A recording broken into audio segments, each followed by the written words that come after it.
John, your dog Dusty, who you now have commemorated on a blanket on your couch here, passed away last May. Well, you had to make the decision, I guess, to put him down. That's right. Tell me how Lianna here, your vet, helped you out with that.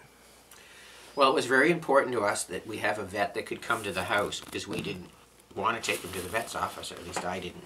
So we made a decision as he had a very bad week and was going downhill and he was in very bad physical shape.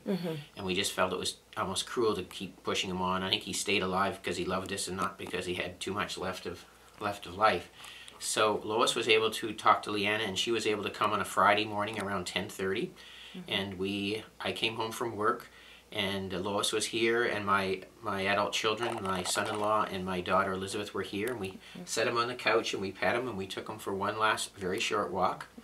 And then Lianna came in and explained the procedure and how she would help him ease away.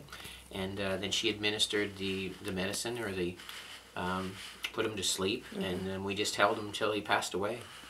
And why was this better for you in your home, as opposed to taking him, which most people do, they take him to the vets? I think any pet owner or anyone who really has a deep relationship with their animal, you feel very guilty having to make that decision. To this day, it still bothers me. I think it was a very hard decision to make, and it's a lot easier if you can do it in the home. It's more compassionate. I would feel like I was taking him to the guillotine if I drove to the vet's office, really, and I just couldn't leave him alone. I wanted to be there to the end. Right. We had this dog since he was a puppy. Right. And he gave us his whole life.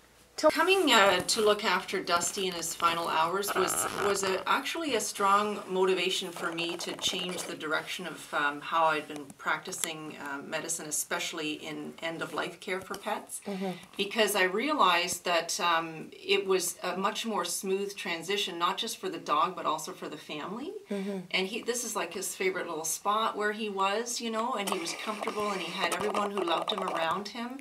Right. And everybody was so grateful to us. It was an assistant, Karen, who's fantastic. She and I came together and we were a team, and it felt really like, like a hospice care team to come and help an animal in their final hours, just to leave this earth with peace and comfort and surrounded by love.